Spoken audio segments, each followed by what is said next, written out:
Flagship Xperia 1 ini keluar tahun 2017 alias udah jalan 5 tahun. Dulu harganya selangit, sekarang wow menggiurkan banget harganya. Datang dengan segala kelebihan yang digemari dari Xperia, tapi apakah masih worth it dibeli nggak sih di umurnya yang udah menginjak 5 tahun ini? Inilah Xperia XZ1 di tahun 2022. Desain Xperia XZ1 ini bener-bener screaming Sony banget. Inilah desain paling sempurna dari filosofi Omnibalance yang dibuat Sony sejak 2013. Saya bilang sempurna bukan apa-apa, karena inilah smartphone Sony dengan desain Omnibalance terakhir sebelum Sony melakukan major change design menjadi ambient flow di Xperia XZ2.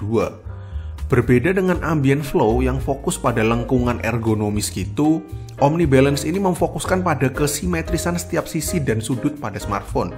Maka jadilah desain ini konsisten mengotak simetris tegas sehingga dilihat dari sudut manapun tuh seimbang.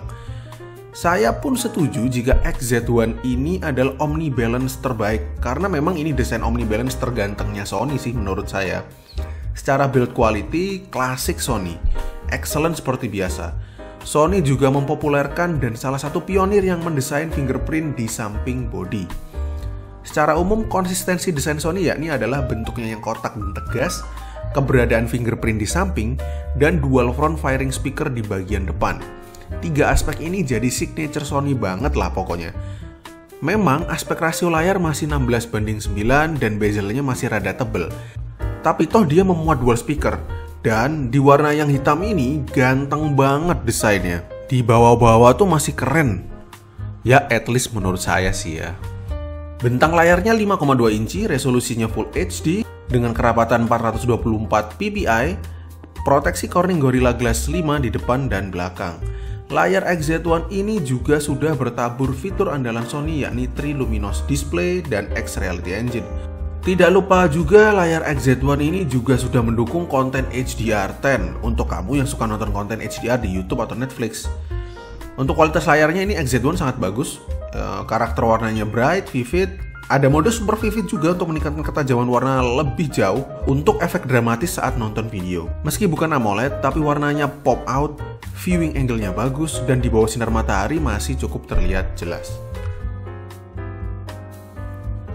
XZ1 yang muncul ke pasaran global tahun 2017 datang dengan SoC Snapdragon 835 octa-core dengan GPU Adreno 540. Untuk standar sekarang, SoC ini sebenarnya masih cukup powerful jika dibandingkan dengan mid-range terbaru, terutama dari sisi GPU-nya. SoC ini juga terkenal cukup hemat daya dan tidak ada histori overheat pada smartphone-smartphone yang memakai chipset ini. Masih dilengkapi dengan jack audio 3,5mm, ini info penting karena beberapa penerus Sony selanjutnya menghilangkan audio jack. Seperti biasa, smartphone Sony dibekali dengan sertifikasi water resistant IP68. Memang tidak disarankan untuk nyelam-nyelam ya pakai smartphone.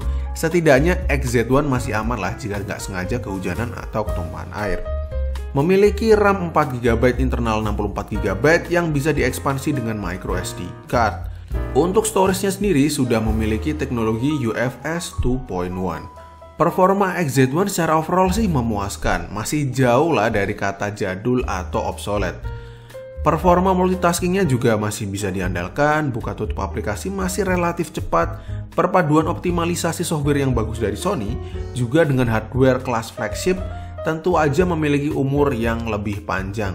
Saya rasa masih sangat-sangat layak dan oke smartphone ini dipakai untuk semua aktivitas mayoritas user setiap harinya. UI Sony juga salah satu yang underrated. Dia ini mirip dengan stok Android, tapi memiliki polesan gaya Sony yang minimalis. XZ1 dibekali dengan dual front firing speaker, untuk kualitasnya masih bagus, memiliki separasi instrumen yang baik karena berformat stereo. Bass dan clarity-nya juga masih bagus, hanya catatannya, XZ1 ini speakernya nggak terlalu kenceng ya. Bahkan beberapa flagship lain yang masih speakernya mono itu kurasa ada beberapa yang lebih kenceng. Sedikit sayang mengingat kualitas audionya itu udah bagus secara umum. Untuk kamu yang suka mendengarkan via earphone tentu tidak masalah karena kualitas smartphone Sony juga memanjakan telinga, apalagi jika kamu padukan dengan headphone berkualitas dari Sony. Memiliki baterai berkapasitas 2700 mAh, ya size-nya memang nggak terlalu gede-gede banget, tapi nggak seboros kelihatannya, masih cukup lumayan lah daya tahan baterainya. Di unit yang saya pakai ini ketahanan baterainya saya dapat 4-5 jam screen on time, yang mana itu ya standar sih untuk sekarang dan nggak terlalu spesial juga ya.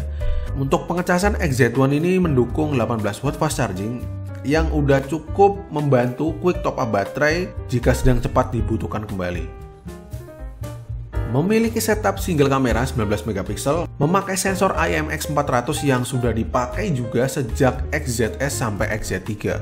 Mampu merekam slow-mo namun hanya di resolusi 720p ya di XZ1 ini. Seperti biasa, image processingnya dihandle oleh Beyonce yang dikembangkan oleh Sony.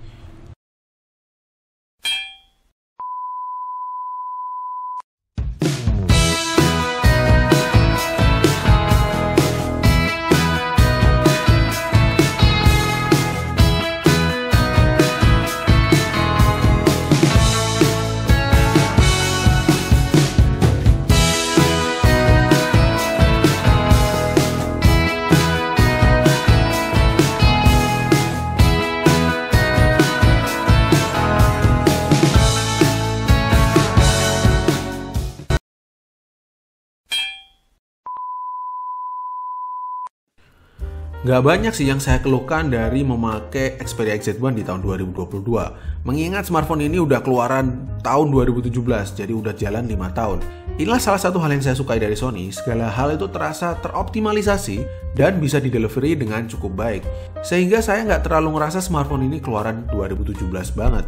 Memang sih kalau kita mau berargumen, desain mengkotak dengan jidat dan dagu tebal itu mengingatkan kita kembali bahwa oh ini desain smartphone era sebelumnya. Tapi apakah jadi jelek? Saya rasa sih enggak ya.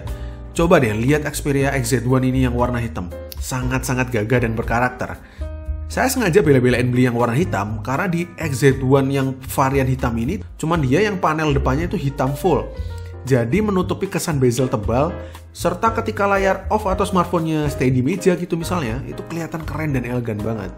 Untuk aspek lain, mungkin kameranya juga masih single setup, speakernya bagus sih, tapi seharusnya bisa lebih kencang. Baterai juga masih relatif aman sih, meskipun standar sekarang ya bisa dibilang biasa aja. Sejauh ini saya ngerasa smartphone ini masih sangat relevan dipakai. Dan hey, ini Snapdragon 835 loh, harganya mungkin udah sekitar 1 juta atau bahkan udah pada di bawah 1 juta gitu. Sekian untuk pembahasan Sony XZ1 di tahun 2022, semoga bisa jadi referensi. Terima kasih sudah menonton. Bye.